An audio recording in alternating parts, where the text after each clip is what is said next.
Hello students, good morning, नमस्कार। मैं हूं लेक्चरर हरी सिंह और आपको पढ़ा रहा हूं मैं। अभी चल रहा है हमारा the making of global world. The making of global world चल रहा है। ये टॉपिक है 10th क्लास की सोशल साइंस की हिस्ट्री का topic lesson number 3। Science 10th class की सोशल साइंस की हिस्ट्री का चैप्टर नंबर 3 है the making of global world. ये हमारा चल रहा है अभी। तो इसमें मैंने आपको पढ़ा दिया है पीछे के वीडियोज़ में, वो आप देख लेना है। द प्री मॉडर्न वर्ल्ड जो है मैंने पढ़ा दिया है, पीछे के 4-5 वीडियो में भेज चुका हूँ। उसके बाद जो है silk route link the world पढ़ा दिया है। फूड ट्रेवल सेगोपैथी एंड पोटैटो, फूड ट्रेवल सेगोपैथी एंड पोटैटो मैंने भेज चुका हूँ उसमें वीडियोज़ के अंदर। Conquest disease and trade, conquest disease and trade को मैं भेज चुका हूँ। और जो है आपके पास ये the 19th century 1815 and 1914 point number 2 जो है ये भी भेज चुका हूँ। पॉइंट नंबर 2 का a world economy take shape, ये भी मैं आपके पास वीडियो में भेज चुका हूँ, आप उन्हें देख लेना अगर इससे पहले। और जो है 2.2 में रोल ऑफ द टेक्नोलॉजी में मैं आपको भेज चुका हूँ। रोल ऑफ टेक्नोलॉजी ये है। और उसके बाद जो है आपका ये है आपका 2.3 में late 19th century colonialism, late 19th century colonialism में भेज चुका हूँ। ये वीडियो में आप सर्च कर लेना, वीडियो मिल जाएगा। और जो है 2.4 में आपको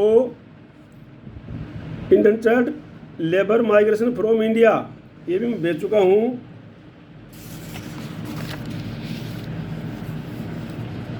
टू 2.5 भी आपके पास भेज चुका हूँ, ये मैं इंडियन एक्सपेंडिचर अब्रोड। और 2.6 जो मैं आज आपको पढ़ा रहा हूँ, आज आपको मैं पढ़ा रहा हूँ 2.6 जो है ये Indian trade colonialism and global system. ये है आपका topic Indian trade colonialism and global system. Students, अगर किसी ने इस चैनल को सब्सक्राइब नहीं किया है तो सब्सक्राइब कर लेना, क्योंकि सारे एसएस के सारे टॉपिक और हिंदी के, इंग्लिश के, पॉलिटिकल साइंस, हिस्ट्री, ज्योग्राफी, सारे मैं टॉपिक इसमें भेजने वाला हूँ। और आपके साथी या आपके भाई वगैरह अगर ऊपर क्लास में हैं, बीए, बीएससी, बीकॉम, तो उनका बीए वाला, आर्ट वाले सारे सब्जेक्ट में भेजूँगा। 11th 12th के सब्जेक्ट भेजूँगा, इंग्लिश, हिंदी और आर्ट के सारे।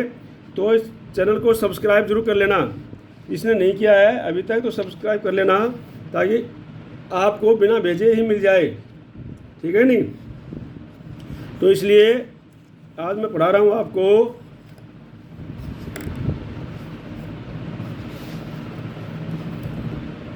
ये है Indian trade colonialism and the global system. Indian trade colonialism and the global system, इसका अर्थ है भाई, इंडियन ट्रेड का अर्थ है भारतीय व्यापार, कोलोनियलिज्म का अर्थ है उपनिवेशवाद, एंड ग्लोबल सिस्टम ये व्यवस्था है जो वैश्विक व्यवस्था है ना। ग्लोबल मतलब वैश्विक व्यवस्था है कि भाई जो है, जब भारत एक कोलोनिज्म था, कोलोनिज्म मतलब जब भारत के ऊपर अंग्रेज़ों का अधिकार था, अंग्रेज़ों का शासन था, उस समय भारतीय व्यापार की इस वैश्विक व्यवस्था में क्या भूमिका है, ठीक है नहीं, किस प्रकार की भूमिका भारतीय व्यापार ने उस समय निभाई है, जब भारत जो है अंग्रेज़ों के अधीन था, अंग्रेज़ों की कोलोनिज्म था, अंग्रेज़ों की कॉलोनी था, उस समय इसने क्या भूमिका निभाई है। तो ठीक है नहीं। तो मैं जो है आपको पता है कि मैं डेली जो है दोनों के लिए साथ साथ पढ़ा रहा हूँ, हिंदी मीडियम और इंग्लिश मीडियम। इंग्लिश मीडियम को भी मैं समझा देता हूँ इंग्लिश के वर्ड्स में, और हिंदी मीडियम को भी हिंदी के वर्ड में भी बाद में मैं इसको इसके साथ साथ पैराग्राफ वाइज समझा रहा हूँ, ताकि दोनों किस्म के बच्चे, कोई भी बच्चे जो 10th क्लास में किसी भी विद्यालय से हैं, कोई भी पढ़ने वाले हैं, वो इनको पढ़ सकते हैं, आराम से देख सकते हैं। तो देखो मैं आपको समझा रहा हूँ, हिस्ट्रिकली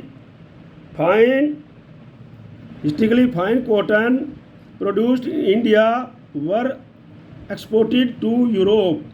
क्या है कि भारत में जो इतिहास हमारा बताता है कि भारत में जो पैदा होने वाली क्या थी, फाइन कॉटन। फाइन कॉटन की होता है, ये जो कॉटन होता है इसका होता है जो बिल्कुल ही महीन कपास होती है।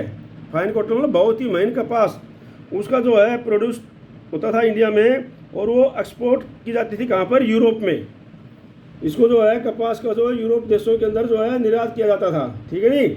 बाहर से पैदा जो होने वाली फाइन कॉटन जो थी, महीन कपास थी, उसका जो है यूरोपीय देशों में उसका निर्यात किया जाता था। अब क्या होता है, विद इंडस्ट्रियलाइजेशन, जब से उद्योगीकरण हुआ है, उद्योगीकरण के बाद British cotton manufacturers began to expand and industrialist pressurised the government to restricted cotton import and protect local industries. अब जब भारतीय कपास का जो है, भारतीय इसका कॉटन का जो है वहाँ पर एक्सपोर्ट हो रहा था, तो जब उद्योगीकरण आ गया तो उद्योगीकरण के बाद में ब्रिटिश वालों ने क्या किया, British cotton manufacturing began to expand. British के अंदर जो है ये कॉटन को जो है पैदावार को बढ़ाया गया, ब्रिटिश में कॉटन की पैदावार को बढ़ाया गया। और एंड इंडस्ट्रियली जो उद्योगीकरण थे, उद्योगीकरण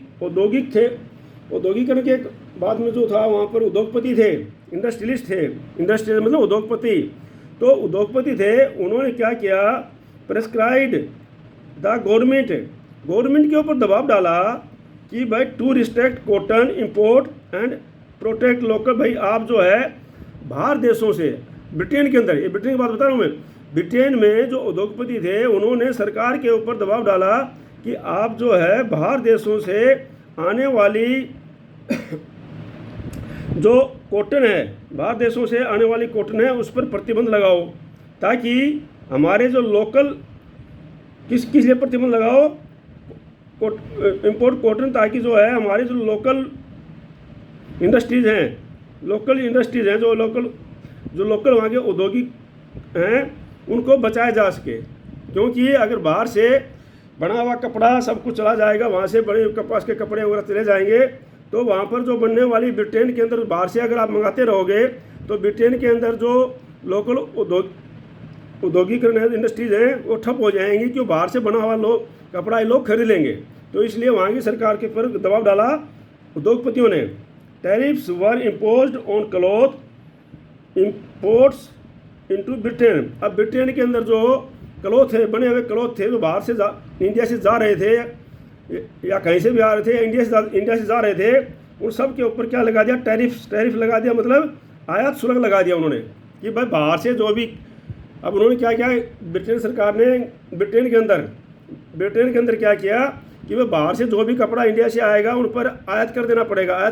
तो मतलब वो महंगा पड़ेगा, और फिर जो है व्यापारी वहाँ पर कपड़ा लेके नहीं जाएंगे, तो वहाँ पर लोग जो है वहीं का कपड़ा खरीद लेंगे और वहाँ की इंडस्ट्री फल फूल जाएंगी। इसका कारण ये था। तो अब इसका परिणाम क्या हुआ, कॉन्सिक्वेंटली परिणाम स्वरूप the inflow of the Indian cottons began to decline. अब क्या है, वहाँ पर जो इंडियन कॉटन का जो फ्लो था, जो वहाँ पर जाना था, ये क्या हो गया, बहुत कम हो गया। ब्रिटेन में जो इंडियन कॉटन जा रही थी वो क्या हो गया, उसको फ्लो बहुत ही कम हो गया। ये मैंने आपको अच्छी तरह से समझा दिया है। अब मैं हिंदी वालों को भी समझा देता हूँ भाई कि भाई, क्योंकि इंग्लिश के वर्ड तो इंग्लिश में है, हिंदी के वर्ड थोड़े से हिंदी में होते हैं। तो इसका अर्थ है भारतीय व्यापार, उपनिवेशवाद और वैश्विक व्यवस्था क्या थी। तो बोलते हैं कि भारत में जो पैदा होने वाली महीन कपास का यूरोपीय देशों में निर्यात किया जाता था, ठीक है नहीं। अब औद्योगिकरण आ गया। अब औद्योगिकरण के बाद में क्या हुआ, ब्रिटेन में भी कपास का उत्पादन बढ़ने लग गया। और जब ब्रिटेन में कपास का उत्पादन बढ़ने लग गया तो इसी कारण वहाँ के उद्योगपतियों ने सरकार पर दबाव डाला कि वह कपास के आयात पर रोक लगाए, ताकि स्थानीय उद्योगों की रक्षा हो सके, ठीक है नहीं।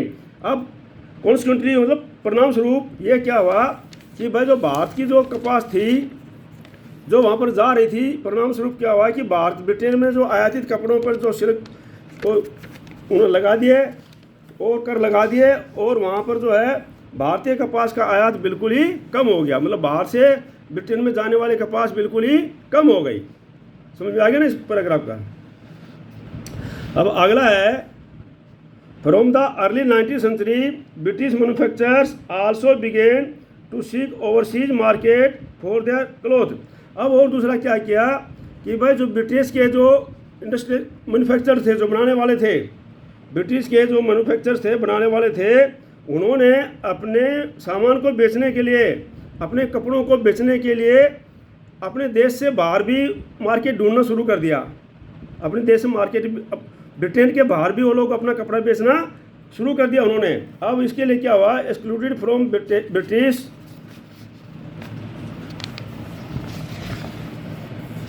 excluded from British market by tariff barriers, Indian textile now faced steep competition in other international market। अब क्या है, जब जो है ब्रिटिश ने जो है भारतीय कपड़ों के ऊपर जो आयात कर लगा दिया गया, तो और भारतीय और ब्रिटिश के कपड़े बाहर देशों में जाने लग गए, तो भारतीय कपड़ों का भी जो था वो जो है, उनको जो भारतीय टेक्सटाइल थी, इंडियन टेक्सटाइल थी, औद्योगिक थी, उनको क्या है बहुत अंतर्राष्ट्रीय मार्केट में बहुत ज़्यादा कंपटीशन सहन करना पड़ा। कहने का तात्पर्य है कि अंतर्राष्ट्रीय मार्केट में बहुत ज़्यादा उन पर कंपटीशन हो गया।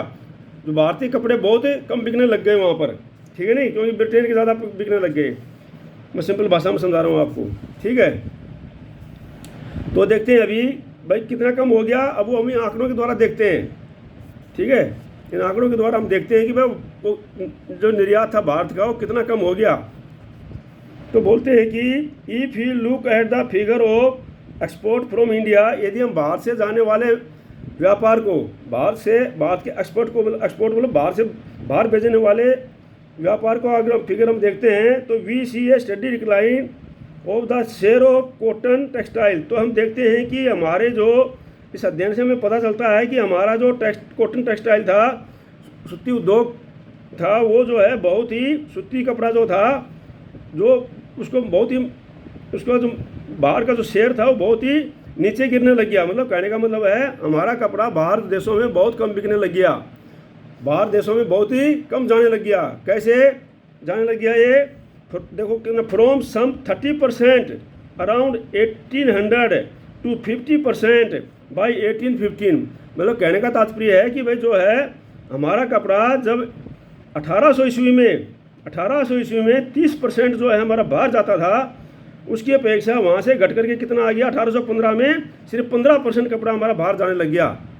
बाकी जो है क्योंकि हमारा उसमें वहाँ पर काफ़ी कंपटीशन हो गया था और इसलिए कोई उस कपड़े को खरीदे नहीं थे, बहुत महंगा पड़ रहा था वहाँ पर जाने, ठीक नहीं। By the 1870s this procession had dropped to below 3%। और 1870 के दशक तक ये सिर्फ जो है 3% रह गया था।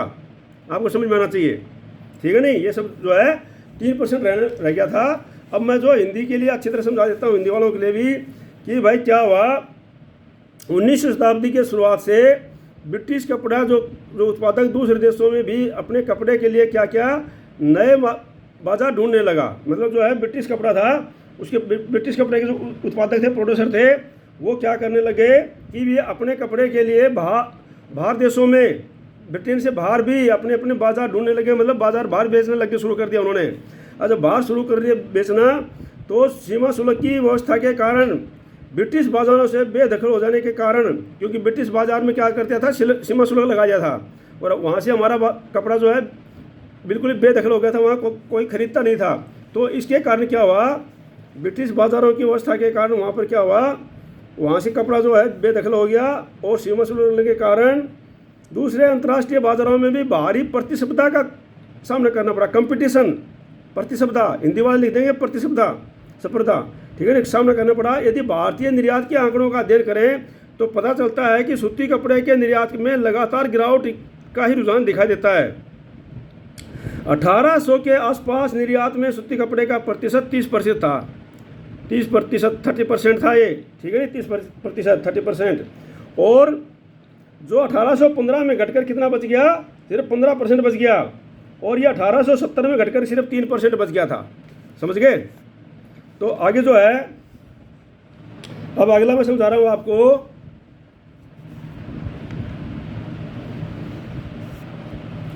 What when did India export. अब जब इंडिया का कपड़ा बाहर जाना बंद कर दिया तो इंडिया में फिर क्या हुआ, सुन लो अभी। अब इंडिया में क्या होता है, the figure again tell a dramatic story.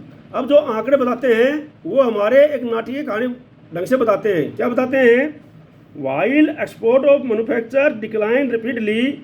जैसे जैसे हमारा बना हुआ कपड़ा, मैन्युफैक्चर मतलब बने हुए कपड़ा जो था वो एक्सपोर्ट होना, बाहर देशों में व्यापार होना तेज़ी से घट रहा था। मतलब बाहर के लोग खरीद नहीं रहे थे, महंगा पड़ रहा था, इसलिए तेज़ी से घट रहा था। हम जो है हमारा जो व्यापार था मैन्युफैक्चर बने हुए कपड़े का वो तेज़ी से घट रहा था। Export of the raw material increase quickly fast. लेकिन हमारा जो रॉ मटेरियल था मतलब जो कच्चा बिना बनाए हुए हमारी जो कपास वगैरह थी, तो रॉ मटेरियल जो हमारा था वो जो है मतलब कच्चा माल जिसको बोलते हैं, हिंदी में बोलते हैं कच्चा माल। रॉ मटेरियल मतलब कच्चा माल जो हमारा था वो तेज़ी से उसका एक्सपोर्ट बढ़ रहा था, उसकी डिमांड बढ़ रही थी तेज़ी से। क्यों बढ़ रही थी, क्योंकि ब्रिटिश के अंदर औद्योगिकरण हो गया था। औद्योगिकरण के कारण लोग हमारे से कच्चा माल लेते थे और वहाँ पर बनाते थे कपड़ा, ठीक है नहीं। तो इसलिए हमारा रॉ मटेरियल का मांग जो है तेज़ी से बढ़ रही थी। अब कैसे बढ़ रही, देखो इसको आंकड़े देखो आप। बिटवीन 1812 एंड 1871, 1812 और 1871 के बीच the share of raw cotton export rose from 5% to 35%। ये देखो अभी, अब जो रॉ मटेरियल का जो शेयर था उसमें तो बढ़ रहा था, वो कितना ऊपर चला गया, 5% से 35% पहुंच गया। पहले जो है 1812 में हमारे से जो बाहर रॉ मटेरियल हमारा जा रहा था, वो रॉ मटेरियल जा रहा था वो क्या था, 5% था। जो कच्चा माल हमारा बाहर भेजा जा रहा था वो सिर्फ था 5%। आप रॉ मटेरियल याद रखो बस, वो उसका शेयर था 5%। और ये बढ़ करके 1871 में कितना हो गया, 35% हो गया, ठीक है ना। Indigo use for dyeing cloth was another import export और फॉर मनी डिकेट्स। अब क्या हुआ, कपास के साथ साथ में हमारा जो कॉटन के साथ साथ में हमारे जो इंडिगो थी, जो नील थी, नील इंडिगो थी, हिंदी वालों के लिए नील शब्द होगा, तो वो भी जो क्या हुआ उसका dyeing cloth was another import export. जो एक्सपोर्ट था उसका वो था कई दशकों तक जो है ये बाहर जो है इसको यूज किया जाता रहा है। And as you have read that last year opium shipment to China grew rapidly from the 1820s to became for a while Indian single larger export। अब जो है इंडिगो के साथ में हमारी जो कॉटन के साथ में इंडिगो भी बिक रही थी, और उसके साथ में अगर आप you have read last year, पिछले साल आप पढ़ चुके हैं कि भाई हमारा जो ओपियम था, ओपियम शिपमेंट में जो है हमारी जो थी क्या थी, ये अफीम जो थी वो चाइना के अंदर जाती थी, और चाइना के अंदर जाना उसको तेज़ी से बढ़ रहा था वो, ठीक है ना। उसकी जो है एक्सपोर्ट जो है चाइना में बहुत तेज़ी से बढ़ रहा था हमारा। From 1822 became the for while Indian single largest export. और 1820 के दशक में तो ये जो है सबसे बाहर जो है इसका अफीम का सबसे बड़ा एक्सपोर्ट देश था, क्योंकि यहाँ से सबसे ज़्यादा बहुत मात्रा में अफीम बाहर बेची जाती थी, ठीक है नहीं। Britain grew opium in India and export to China. अब क्या है, ब्रिटेन की सरकार थी हमारे ऊपर, ब्रिटेन का शासन था, तो ब्रिटेन क्या करता था, हमारे देश के अंदर अफीम की खेती अफीम को उगाता था। ग्रीव ओपियम मतलब उसकी खेती करवाता था, अफीम को उगाता था, बढ़ाता था, अफीम को पैदा करता था और बेचता कहाँ था, चाइना के अंदर। And with the money earned through the sale it financed its tea and other import from China. और जो ये अफीम वहाँ पर चाइना में बेचता था, उससे जो पैसा मिलता था उससे वो पैसे को कहाँ खर्च करता था, वो वहाँ से इंपोर्ट करता था। किस चीज़ का? टी और दूसरे आइटम का इंपोर्ट करता था। टी के साथ में दूसरे आइटम से उनका इंपोर्ट करता था, उसको मंगवाता था यहाँ से। मतलब कहने का मतलब जो है, जब हमारे ऊपर चाइना की सरकार थी, ब्रिटिश की सरकार थी, तो ब्रिटिश इंडिया के अंदर जो है, हम ब्रिटिश कॉलोनिज्म थे, तो कॉलोनीज थे, तो इंडिया के अंदर जो था वो उसको उगाता था। किसको? इसको अफीम को यहाँ पर खेती करता था उसका, और यहाँ से पैदा करने के बाद में वो चाइना में भेजता था, और चाइना से जो उस अफीम के बदले में पैसा मिलता था उससे वो चाय और दूसरे सामान मंगवाता था वहाँ से। अब हिंदी वाले सुन लो।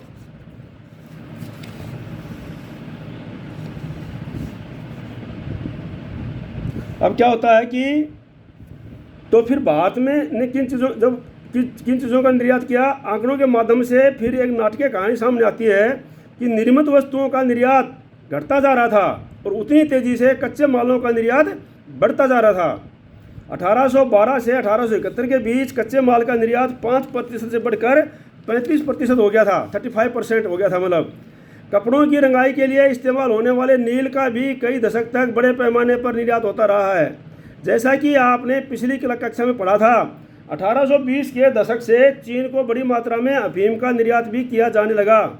कुछ समय तक तो भारतीय निर्यात में अफीम का हिस्सा ही सबसे ज़्यादा रहा। ब्रिटेन की सरकार भारत से अफीम की खेती करवाती थी और उसे चीन को निर्यात कर देती थी। अफीम के निर्यात से जो पैसा मिलता था उसके बदले चीन से चाय और दूसरे पदार्थों का आयात किया जाता था। समझ गए ना? तो दोनों के लिए हो गया है। तभी आगे चलते हैं।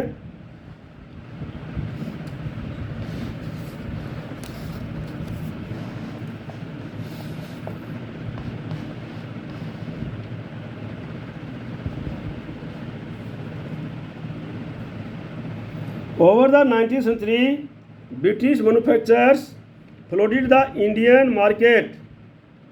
अब जो 19th सेंचुरी में जो थे, ब्रिटिश के अंदर बने हुए वस्तुओं का, ब्रिटिश के अंदर जो बने हुए माल था उनका तो भारत के अंदर फ्लड आने लग गया, मतलब बाढ़ आने लग गई।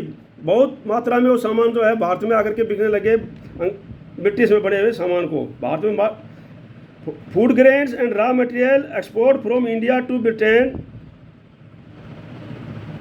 And the rest of world increased. अब जो था फूड ग्रेन और रॉ मटेरियल था, उनका एक्सपोर्ट इंडिया से ब्रिटेन में और बाहर देशों में इसको बढ़ने लग गया अभी। ठीक है नहीं? बट द वैल्यू, हाँ क्या हुआ कि जो फूड ग्रेन थे हमारे और रॉ मटेरियल था, रॉ मटेरियल जो है इसकी एक्सपोर्ट ब्रिटेन में, इसको जो ये बाहर ब्रिटेन में भी जाने लग गया हमारा सामान, रॉ मटेरियल और फूड ग्रेन्स, जो भोजन का चीज़ें होती हैं, खाने पीने वाली चीज़ें। ठीक है नहीं? खाद्य पदार्थ जिसको बोलते हैं। तो खाद्य पदार्थ और रॉ मटेरियल जो था ये हमारा इंडिया से ब्रिटेन में भी जाने लग गया और यहाँ से बाहर देशों में भी, rest of the world increase, पूरे देश में बढ़ गया। But the value of British export to India was much higher than the value of British import from India.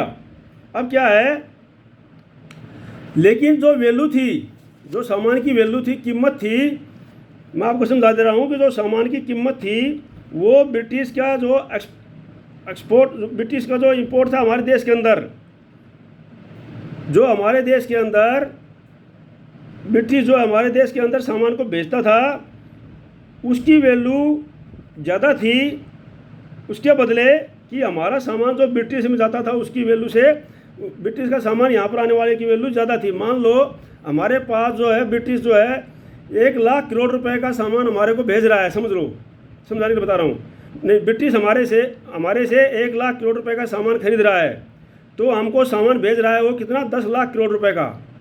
तो ये जो 9,00,000 करोड़ रुपया जो बच की वैल्यू, ये जो है उनकी ज़्यादा थी, क्योंकि वो हमारे से कमा रहा था 10,00,000 करोड़ रुपया और सिर्फ हमको दे रहा था वो अपने सामान से इंडिया से कमा रहा था 10,00,000 करोड़ रुपया। सरकार तो ब्रिटिश की थी तो पैसा तो उन्हीं के पास था, तो इंडिया से कमा रहा था वो सामान बेच करके 10,00,000 करोड़ रुपया मान लो, और हमारे को इंडिया में जो सामान खरीद रहा था उसका पास हमारी उसकी कीमत ही मान लो 1,00,000 करोड़ रुपया। तो इतनी कम कीमत का सामान जो है वो हमारे से खरीद रहा था यहाँ पर। ठीक है नहीं? तो इस कारण क्या हुआ, Britain had a trade surplus with India. India के साथ में जो ब्रिटिश का जो था वो ट्रेड सरप्लस हो गया, मतलब उसके पास में व्यापार में काफ़ी फायदा होने लग गया। ये कहेंगे हम कि ब्रिटेन को जो है इंडिया से व्यापार में काफ़ी फायदा होने लग गया। तो Britain use this surplus to balance its trade deficit with other countries, that is with countries from which Britain was importing more than it was selling to. अब इस पैसे का इस्तेमाल वो कहाँ करता था, वो कहाँ करता था, दूसरे देश में। ब्रिटेन का इस पैसे का इस्तेमाल जो है वो इसका नुकसान भरने के लिए दूसरे देशों में इसका इस्तेमाल करता था। जैसे कि मान लो किसी कंट्री से वो सामान अब किसी कंट्री में वो अपना सामान कम भेज रहा है लेकिन वहाँ से मंगवा ज़्यादा रहा है, तो इस पैसे का इस्तेमाल वो वहाँ पर करता था। समझ गए ना। जब मान लो हमारे से उसने 10 करोड़ रुपया का सामान हमारे पास भेजा और उसने सिर्फ हमारे को 1 करोड़ रुपए का सामान दिया, अब उसमें क्या है 9 करोड़ रुपए बच गया। और मान लो चाइना से वो चाइना से सामान ज़्यादा मंगवा रहा है और अपना सामान कम दे रहा है, तो वो पैसा वो वहाँ पर दे देता था दूसरे देशों में। समझ गए ना उससे। तो this is how a multilateral settlement system works. तो इसको बोलते हैं मल्टीलैटरल, मतलब बहुउद्देशीय व्यवस्था। ठीक है नहीं। तो मल्टीलैटरल सिस्टम बोलते हैं इसको बोलते हैं मल्टीलैटरल सिस्टम, जो कि बहुत उद्देशीय व्यवस्था है। इसका works it allows one country deficit with another country to settled by its surplus with third country. इसका मतलब ये है कि एक कंट्री से जहाँ पर नुकसान हुआ तो दूसरी कंट्रीज में इसको भरपाई किया जा सकता है अगले थर्ड देश में। ठीक है नहीं। By helping Britain balance it's deficit, और इसका ब्रिटेन जो है इसका नुकसान का भरपाई करने के लिए ब्रिटेन के बैलेंस की नुकसान की भरपाई करने के लिए India played a crucial role in the 19th century world economy में भारत जो है बहुत महत्वपूर्ण अपना भूमिका निभाई है इंडिया ने इसके अंदर। ठीक है नहीं, इसमें मदद करते हुए ब्रिटेन की। तो हिंदी में समझ लो अच्छी तरह से इसको भाई, जो है हिंदी में मतलब जो है इसको बता रहा हूँ, समझा रहा हूँ आपको। 19वीं शताब्दी में भारतीय बाजारों में ब्रिटिश औद्योगिक उत्पादों की बाढ़ आ गई थी। भारत ने ब्रिटेन और शेष विश्व को भेजे जाने वाले खाद्यान्न और कच्चे मालों के निर्यात में काफ़ी इजाफा हुआ। वहाँ ब्रिटेन से जो माल भारत भेजा जाता था उसकी कीमत भारत से ब्रिटेन भेजे जाने वाले माल की कीमत से बहुत ही ज़्यादा होती थी। मैंने आपको समझा दिया ये। भारत के साथ ब्रिटेन हमेशा व्यापार अधिशेष की व्यवस्था में रहता था। ठीक है, इसका मतलब है कि आपसी व्यापार में हमेशा ब्रिटेन को ही फायदा रहता था। ठीक है, ब्रिटेन इस मुनाफे के सारे दूसरे देशों के साथ होने वाले व्यापारिक घाटे की भरपाई कर लेता था। तो मैं आपको समझा दिया था कि दूसरे देशों से व्यापार घाटा होता है तो उसको भरपाई वो कर लेता था। बहुपक्षीय बंदोबस्त, मल्टीलैटरल सिस्टम, मैंने आपको बताया था हिंदी में, इंग्लिश में मल्टीलैटरल सिस्टम याद रख लेना आप लोग। ठीक है नहीं। तो बहुपक्षीय बंदोबस्त ऐसे ही काम करता है। इसमें क्या है, एक देश के मुकाबले दूसरे देश को होने वाले घाटे की भरपाई किसी तीसरे देश के साथ व्यापार करके मुनाफा कमाने की जाती है। और ब्रिटेन की घाटे की भरपाई में मदद देते हुए भारत ने 19वीं सदी की विश्व अर्थव्यवस्था का रूप तय करने में बहुत बड़ी भूमिका निभाई है। तो ये है आपको हिंदी के लिए हिंदी के वर्ड्स। ठीक है, अब इसमें जो है अगला है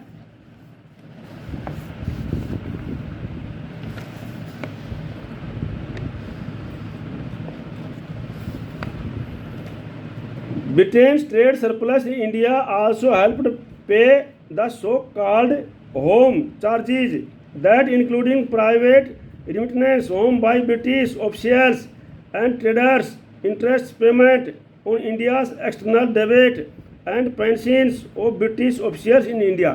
अब जो है ये व्यापार में ब्रिटिश को क्या होता है, फ़ायदा होता था। कैसे फ़ायदा होता था कि भाई मान लो ब्रिटिश हमारे पास से 1 करोड़ रुपए का सामान या 1 लाख करोड़ रुपए का सामान तो हमारे को दे रहा है और हमारे से ले रहा है और हमारे को दे रहा है 10 लाख करोड़ रुपए का सामान। तो जो 9 लाख करोड़ रुपया बच गया ब्रिटिश के पास में, जो इंडिया से कमाया उसने, उस पैसे का वो क्या करता था, क्योंकि यहाँ पर भी अंग्रेजों की सरकार थी तो वहाँ पर दूसरे काम करने के लिए सो कॉल्ड चार्जेज, दो दूसरे चार्जेज थे सरप्लस यहाँ पर जो है प्राइवेट रिमिटेंस होम चार्जेज, और ब्रिटिश में जो अधिकारी थे यहाँ पर कर्मचारी थे, ब्रिटिश के आकर के अधिकारी थे यहाँ पर, ज़्यादातर अधिकारी थे वहाँ के, तो उनकी तनख्वाह और उनका जो तनख्वाह यहीं से दी जाती थी। और जो ट्रेडर्स इंटरेस्ट पेमेंट था, जो मान लो ब्रिटिश ने किसी दूसरे देश से लोन ले रखा है यहाँ पर काम करने के लिए, तो उसका इंटरेस्ट भी यहीं से उसी से दिया जाता था उसको। और इंडिया के अंदर जो पुराने पेंशनर थे, अधिकारी जो रिटायर हो गए थे, उनको पेंशन देना था, वो भी उसी पैसे से अंग्रेज सरकार यहाँ से देती थी। भारतीयों से कमा करके वो फिर अपने अधिकारियों को पेंशन और ये सब भारत में काम कर रहे थे उनको देती थी, या भारत के लिए कोई लोन लिया गया था बाहर देशों से तो उनके देती थी, तो इस प्रकार से देती थी। तो ये तो है, मैं आपको समझा रहा हूँ, 2-3 फिगर्स हैं इसमें, ये देख लो पिक्चर्स हैं दो। ये है east India company house London, London के अंदर जो ईस्ट इंडिया कंपनी हाउस था, ये वहाँ की तस्वीर है। ईस्ट इंडिया कंपनी था लंदन के अंदर, ठीक है नहीं, उसका हाउस था वहाँ पर, जो है वहाँ पर काम करते थे लोग। This was the revenue centre of the nerve centre of the world wide operation for the east India company. जो ईस्ट इंडिया कंपनी थी उसका वर्ल्ड वाइड जो सेंटर था, वहाँ से वो ऑपरेशन चलता था पूरा का पूरा।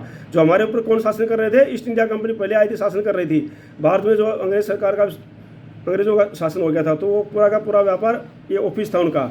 और ये जो है, ये आपका फिगर 18 है, a distance view of Surat and river all through the 17th and early 19th century. Surat remained the main centre of the overseas trade in western Indian overseas में सूरत जो है, ये यहाँ का ट्रेड का केंद्र रहा है, ठीक है नहीं। और ये जो मैप है, ये जो रास्ते हैं यहाँ पर समुद्र के रास्ते, जहाँ जहाँ से व्यापार आता था, ठीक है नहीं, तो ये आपको देख लेना है। ये मैप पे भी समझा दूंगा मैं आपको भाई किस प्रकार से जो है ये समुद्र, ये जो क्योंकि उस समय ये समुद्र के रास्ते से व्यापार हो जाता था, तो यही जो रास्ते थे उनको समुद्र से, ठीक है नहीं, उस समय जो है समुद्र के रास्ते थे, या तो ज़मीन के ऊपर रेलवे वगैरह के रास्ते थे। तो समुद्र के रास्ते सारे के सारे, ये देखो, ये सारे के सारे दिखा रखे हैं इसमें, ये आप लोग पढ़ लेना, बाद में मैप वर्क में आपको समझा दूंगा आपको। तो इस प्रकार से जो है इस 2 पॉइंट नंबर 2 जो है पूरा हो गया है।